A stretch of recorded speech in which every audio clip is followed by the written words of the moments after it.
Graça e paz, meus irmãos. Muito bom nos encontrarmos nessa manhã de domingo. Que Deus abençoe a sua vida, que Deus abençoe vocês, pais, Dia dos Pais, que Deus vos abençoe, que o Pai Celestial conceda todas as bênçãos na sua vida, que você tenha força, energia para caminhar, para sustentar seus filhos, para ensiná-los nos caminhos, sejam eles pequenos, sejam eles grandões, sejam eles pais de família, que você tenha sabedoria do Senhor para sempre continuar sendo pai, para sempre continuar abençoando a sua família, abençoando os seus filhos e todos aqueles que se aproximam de você. Que Deus abençoe a cada um de vocês, pais.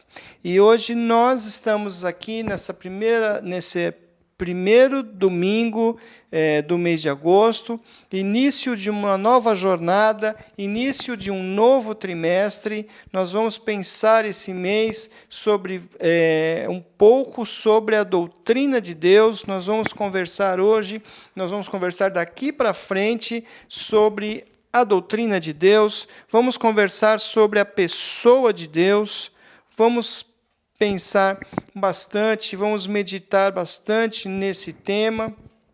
Nós estamos seguindo as publicações da editora Convicção, a revista Compromisso, e nós vamos então abordar bem esse tema, o tema que fala sobre a doutrina de Deus. É importante nós deixarmos bem claro aqui que o nosso intuito aqui não é estudar Deus como quem está, como aquela pessoa que está num laboratório, que está ali dissecando algo, porque Deus é o grande Criador, Deus é maravilhoso, e nós, como criaturas suas, nós jamais vamos compreendê-lo em sua totalidade. Então, por mais que nós nos dediquemos ao estudo, por mais que nós pensemos, por mais que nós dediquemos tempo a esse estudo sobre Deus, nós nunca vamos conseguir compreendê-lo em sua capacidade, nunca vamos compreendê-lo em sua totalidade, porque Deus é infinito e nós somos criaturas finitas, criaturas feitas pelo próprio Deus, que buscam o conhecimento de Deus, que buscam conhecê-lo, mas nós temos a alegria de sermos convidados pelo próprio Deus para essa jornada de conhecimento. Nós somos convidados pelo Senhor a conhecê-lo, a palavra de Deus nos convida, diz que nós devemos conhecê-lo cada vez mais o Senhor e a sua pessoa. Então, e nós vamos fazer isso mediante aquilo que Ele mesmo quis revelar de si. Então, Deus se revelou através da sua palavra, e nós vamos estudar baseados na sua palavra. Tudo isso regados de muita humildade, reconhecendo a grandeza, reconhecendo a soberania e reconhecendo o grande poder de Deus sobre as nossas vidas.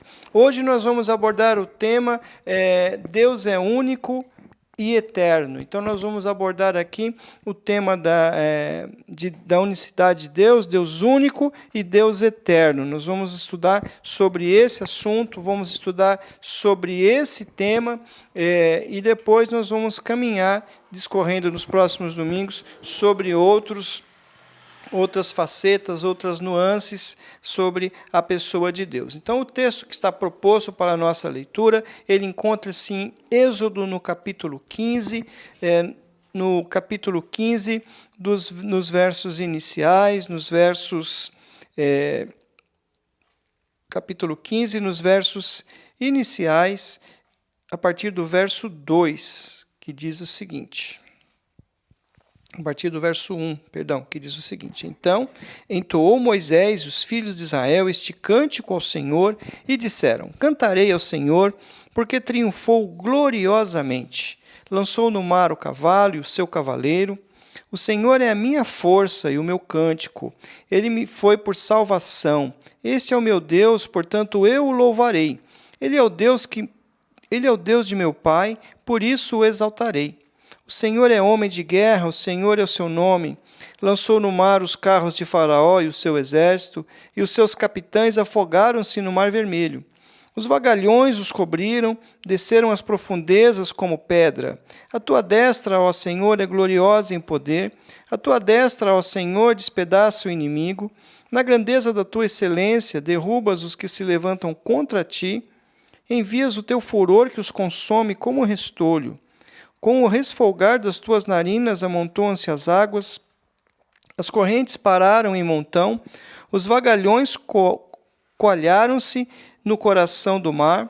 O inimigo dizia: perseguirei, alcançarei, repartirei os despojos. A minha alma se fartará deles. Arrancarei a minha espada, e a minha mão os destruirá. Sopraste com o vento, e o mar os cobriu. Afundaram-se como chumbo em águas impetuosas. Ó Senhor, quem é como tu entre os deuses? Quem é como tu, glorificado em santidade, terrível em feitos gloriosos, que operas maravilhas? Estendeste a destra e a terra os tragou. Com a tua beneficência guiaste o povo que salvaste, com a tua força o levaste à habitação da tua santidade. Os povos ouviram, eles estremeceram, eles estremeceram, agonias apoderaram-se dos habitantes da Filistia. Ora, os príncipes de Edom se perturbam, dos poderosos de Moabe se apodera o temor, esmorecem todos os habitantes de Canaã, sobre eles cai espanto e pavor, pela grandeza do teu braço, emudecem como pedra, até que passe o teu povo, ó Senhor, até que passe o povo que adquiriste. Tu o introduzirás e o plantarás no monte da tua herança, no lugar que aparelhaste, ó Senhor, para a tua habitação, no santuário, ó Senhor, o que as tuas mãos estabeleceram. O Senhor reinará para todo sempre, porque os cavalos de Faraó, com seus carros e os seus cavaleiros, entraram no mar, e o Senhor fez tornar sobre eles as águas do mar. Mas os filhos de Israel passaram a pé enxuto pelo meio do mar. Até aí nós lemos o capítulo 15, dos versos 1 ao verso 19, o Cântico de Moisés. Esse cântico é um cântico muito revelador, ele fala muito sobre Deus, ele fala muito sobre o Deus único, ele fala muito sobre o Deus único e também fala sobre o Deus eterno. Então, nessa caminhada onde nós estamos estudando, fazendo o estudo da pessoa de Deus, onde nós estamos estudando sobre a pessoa de Deus, nós vamos conversar sobre quem é Deus, sobre o seu caráter, vamos conversar um pouco sobre isso, e o que nós sabemos de Deus é mediante aquilo que Ele quis revelar de si mesmo através da sua palavra. E nesses dias em que a fé é cada vez mais desafiada, nós precisamos saber e precisamos conhecer bem quem é Deus, quem é o Deus que nós servimos. Não apenas um conhecimento superficial, um conhecimento pelo que outras pessoas disseram, mas nós precisamos conhecer no sentido de envolver-se com esse Deus que nós dizemos ter tanto amor, no qual nós servimos e que nós amamos. Então Deus se revela, e Deus se revela de duas maneiras, Deus se revelou de duas maneiras, através da revelação geral. A revelação geral nós encontramos através das coisas gerais, da natureza, do universo, do homem que tem a consciência de que existe porque foi criado, porque alguém o criou, porque alguma coisa aconteceu para que o homem fosse criado, e parte em busca, então, numa busca até desesperadora em saber a sua origem. Então, isso aponta para o Criador, para uma criação, houve a criação em algum momento, até mesmo os físicos, aqueles que alegam várias teorias de criação. Há um momento em que houve uma explosão, há um momento em que houve, então, alguma coisa que gerou essa explosão, há um momento em que houve, então, um primeiro motor que impulsionou, então, a criação de todo o universo e de tudo que existe, e baseando-se também nessa teoria deles, nós encontramos também Deus. Então, tudo gera, tudo gira, tudo leva a Deus, tudo aponta para a criação de Deus, e isso é a revelação geral. Deus se revelando ao homem através das coisas criadas. Mas Deus também revela-se através de forma especial, o que nós chamamos de revelação especial, que acontece quando o próprio Deus se revelou através das suas manifestações especiais ao homem, o que a teologia chama de teofanias, manifestações de Deus. Então Deus se manifestou através da sarça ardente, por exemplo. Deus se manifestou ao povo de Deus aqui no deserto, como nós lemos no texto, através da nuvem e da coluna de fogo. Então são manifestações especiais de Deus ao homem, manifestações onde Deus vai se revelando, e a manifestação principal é através de Jesus. Jesus é a última palavra de Deus. Jesus é a manifestação. O Verbo se encarnou, virou gente. E Deus se encarnou e virou gente e habitou entre nós.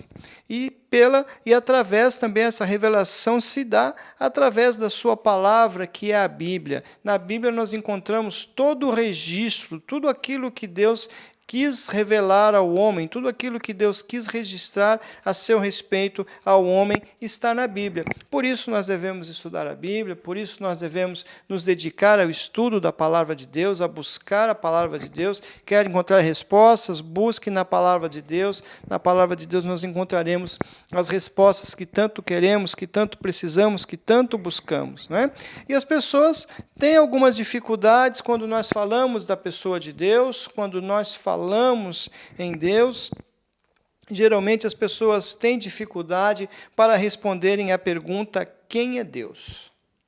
Quem é Deus? E isso acontece porque nós associamos a pessoa a seus feitos. Nós costumamos associar a pessoa àquilo que ela faz, não é? Então, se eu perguntar para você nesse momento quem é Deus, você vai talvez ficar pensando um pouco, talvez coçando o queixo, coçando a cabeça, e vai ficar pensando, então, quem é Deus? Né? E vem muitas respostas, mas a maioria das respostas são relacionadas ao que ele faz. Né? Então, uma boa definição que eu gosto muito, é uma definição da seguinte forma: quem é Deus? Deus é espírito pessoal. Deus é único, Deus é eterno, Deus é espírito pessoal, único e eterno, dotado de atributos que compõem o seu caráter. Então, quando nós estamos falando, quando alguém pergunta quem é Deus, e você responde: Deus é criador. Então, estamos falando daquilo que Deus faz, da obra de Deus, criar. Né? E quando nós falamos, então, que Deus é espírito pessoal, nós estamos dizendo que Deus é uma pessoa que se relaciona, uma pessoa que quer se relacionar com toda a sua criação, comigo e com você, uma pessoa que não criou e virou as costas e foi criar outras coisas, outros mundos, ou foi fazer outras coisas e abandonou a sua criação à sorte. Não. Deus é espírito pessoal porque ele se relaciona. E ele é único, é Deus único, Deus eterno. E tem vários atributos que compõem o seu caráter. E ao longo dos estudos nós vamos dissecar melhor isso, vamos destrinchar melhor essa parte. Mas no capítulo que foi escolhido hoje, o capítulo 15 de Êxodo, nesse capítulo Moisés exaltou a Deus porque livrou o povo do cativeiro, porque livrou o povo da destruição certa e imposta pelos egípcios. Quando nós pensamos no Egito aqui, nós vamos pensar no Egito como a grande nação, como a maior potência econômica e militar da antiguidade. Naquela época em especial, era uma potência muito poderosa, era muito poderoso o Egito, já vinha essa hegemonia já vinha há séculos que o Egito estava à frente das outras nações, e essa potência não era apenas na questão militar, mas também na questão econômica, na questão social, e tudo isso, todo esse sucesso do Egito era atribuído aos seus deuses. O Egito possuía mais de 2.000 deuses, que compunham esse panteão. Eram tantos deuses, tantas ramificações de deuses, tantas misturas entre os próprios deuses, que até os egípcios tinham dificuldade para relacionar e reverenciar todos eles. Dentre esses 2.000 deuses, esses mais de 2.000 deuses, haviam 13 deuses que eram considerados, então, os chefes, eram considerados os principais, eram considerados os mais poderosos dentre eles, mas eles não conseguiram vencer o único Deus verdadeiro que trouxe salvação e que trouxe vitória para o seu povo. Quando nós pegamos a história do Egito, quando nós pegamos a história do povo de Deus no Egito, desde o momento em que Moisés se apresenta na sala do trono de Faraó, cada sinal que é feito, desde aquele primeiro sinal, quando ele coloca a sua vara no chão e ela se transforma em serpente, cada sinal daquele até o último instante foram os deuses do Egito que estavam sendo derrotados e que iam sendo caídos a cada sinal, a cada situação. Às vezes é comum ouvirmos que apenas no momento das pragas é que os deuses foram vencidos, mas não. Cada manifestação que havia era uma resposta a um dos deuses diferentes, dos deuses principais desse panteão egípcio. Então, aqui já houve essa derrota desses deuses todos pelo Deus único, todos eles juntos, unidos, tão poderosos e tão fortes como se criam que eram, deuses falsos, não conseguiram vencer o único e verdadeiro Deus que trouxe salvação e trouxe vitória, e trouxe vitória em grande estilo ao seu povo, que ficou então sendo conhecido e ficou sendo admirado em todas as nações em volta.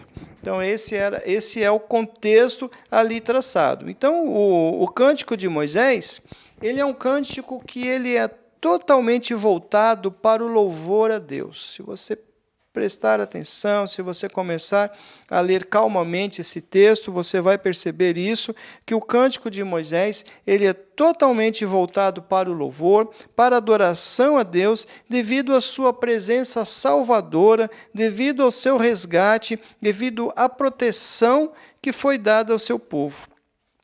Coisas que Deus fez e continua a fazer nos dias de hoje.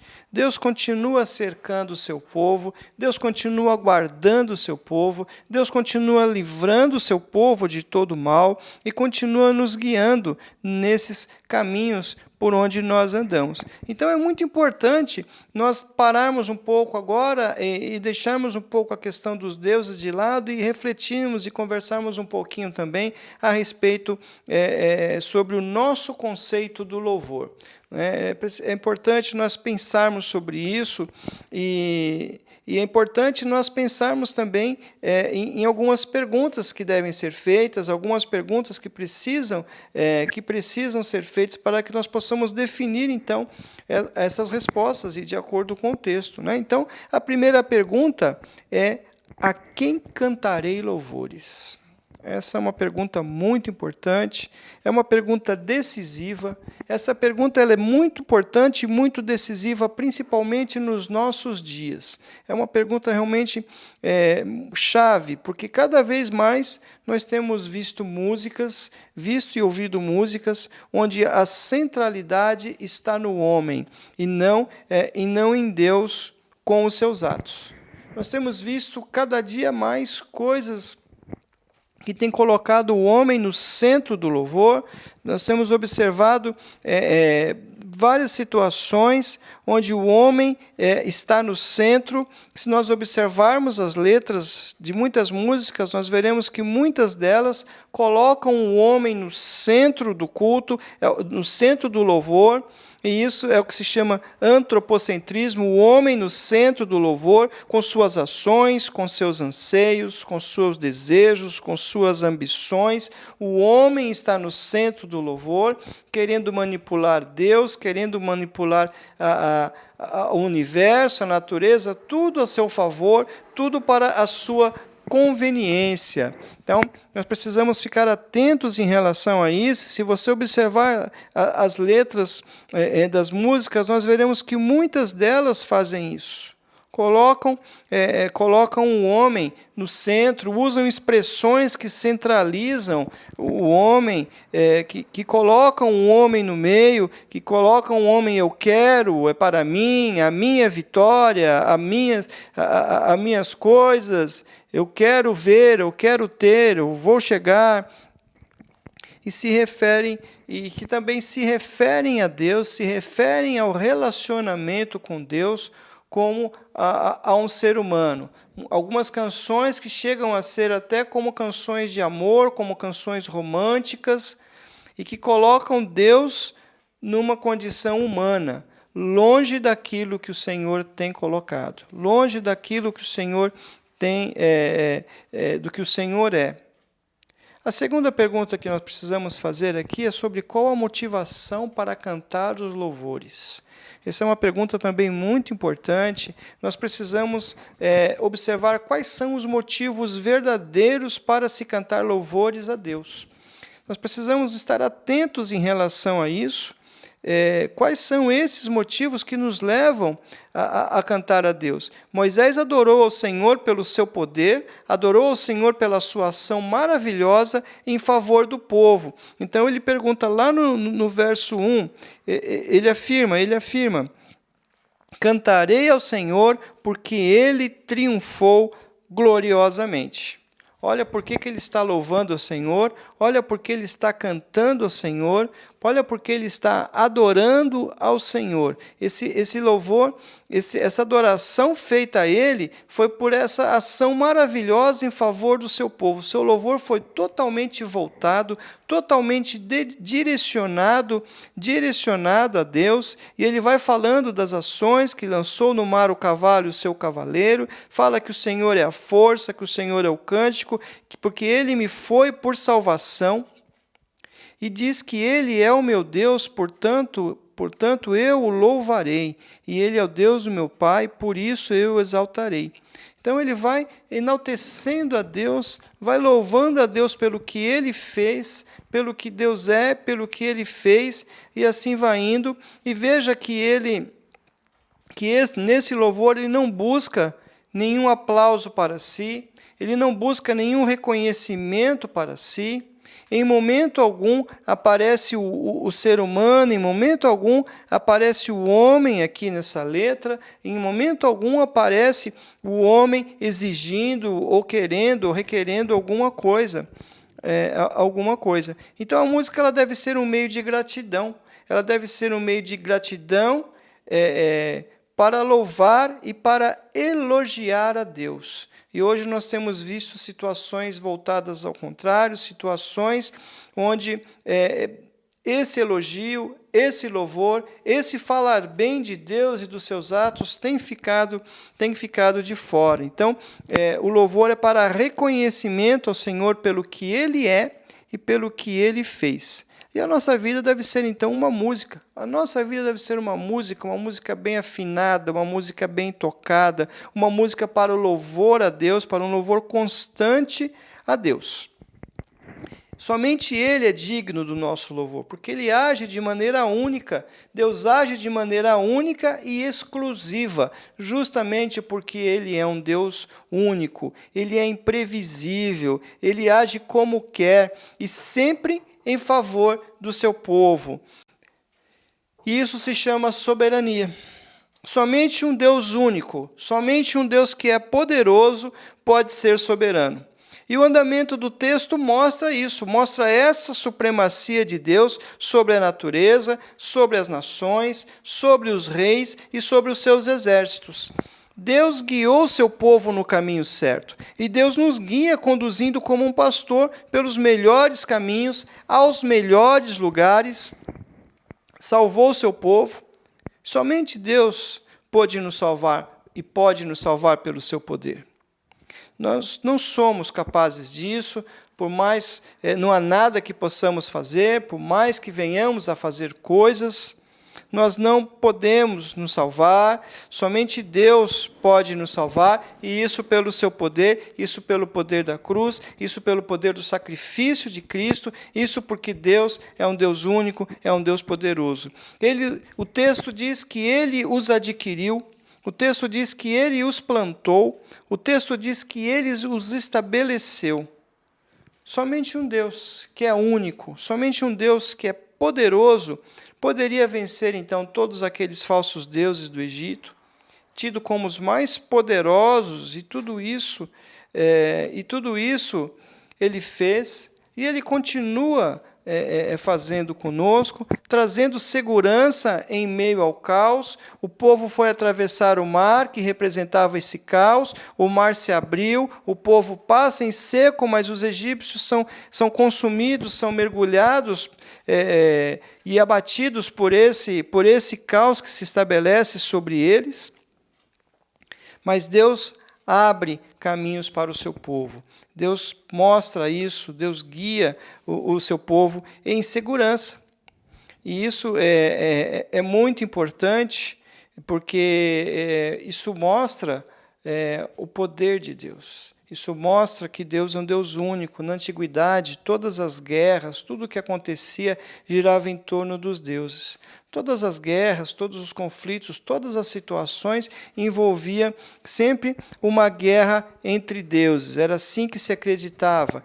E Deus, então, age com seu poder, mostrando que é o Deus único, que é o Deus verdadeiro e que é o Deus supremo. Por isso, na linguagem do Antigo Testamento, nós vamos encontrar textos que dizem que Ele está acima dos outros deuses, que Ele é superior aos outros deuses. Na verdade, não existem outros deuses. Esse conceito será construído já no Novo Testamento, a partir do cativeiro, indo para o Novo Testamento, mas nesse período havia esse entendimento e essa conotação.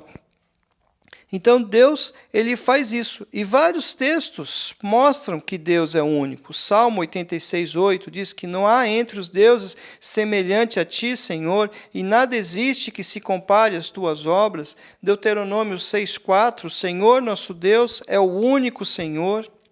Isaías 43:10, vós sois minhas testemunhas, diz o Senhor, o meu povo a quem escolhi, para que o saibais e me creiais, e entendais que sou eu mesmo, e que antes de mim Deus nenhum se formou, e depois de mim nenhum haverá.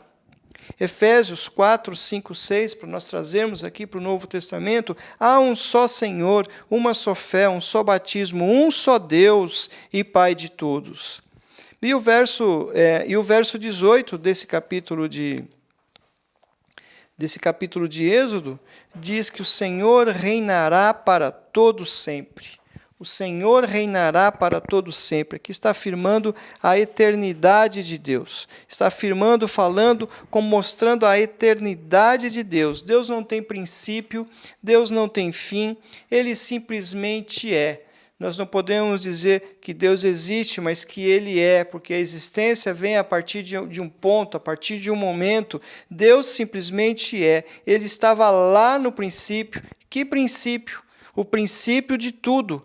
Antes da história da humanidade, Gênesis 1:1, no princípio criou Deus os céus e a terra. Então, antes de tudo, Deus já estava presente. Salmo 92 diz, antes que os montes nascessem e se formassem a terra e o mundo, de eternidade a eternidade, Tu és Deus, do passado ao futuro. Salmo 102:27, Tu és o mesmo e os Teus anos jamais terão fim. 2 Timóteo 1:16 e outros textos também vão falar a respeito da eternidade, vão falar a respeito da imortalidade de Deus. Isso faz de Deus alguém maravilhoso. Isso faz de Deus alguém especial, alguém tão grande, alguém tão poderoso, alguém que deve ser reverenciado o tempo todo, mas que com toda essa grandeza, com todo esse poder, é capaz de olhar para nós, pequenas criaturas, com cuidado e amor. Um Deus que quer apenas o nosso bem. Um Deus que com todo esse poder e com toda essa majestade inclina-se do seu alto e sublime monte para olhar para cada um de nós e querer relacionar-se conosco, querer se dar a conhecer e querer esse relacionamento, e não qualquer relacionamento, mas um relacionamento de intimidade, um relacionamento do dia a dia, um relacionamento da caminhada. Esse é o nosso Deus, esse é o Deus que nós servimos, é o Deus que é único, que é eterno e que está pronto para nos ouvir. Que nós possamos refletir, que nós possamos pensar sobre isso, que nós possamos pensar na grandeza de Deus, e isso nos leva a ver como nós somos pequenos, como nós somos insignificantes diante de tanta glória, de tanta majestade de Deus. Em contraste, que muitas vezes nós vemos pessoas que são arrogantes, pessoas que querem ser, que querem saber, que querem conhecer, mas que na verdade não passamos de pó. Que nós possamos reconhecer e refletir sobre isso, e que essa reflexão nos leve a cada vez mais a amar esse Deus Todo-Poderoso que nos ama e que morreu em nosso lugar. Que Deus abençoe você. Nós vamos orar nesse momento, para encerrarmos esse momento. Senhor Deus, eu quero te agradecer, meu Pai, eu quero te louvar, Senhor, porque nós podemos, nesse instante, ó Deus, apenas ter um pequeno reflexo, apenas uma pequena conversa, Senhor, referente aos atributos, referente àquilo que o Senhor revelou a cada um de nós, ó Deus.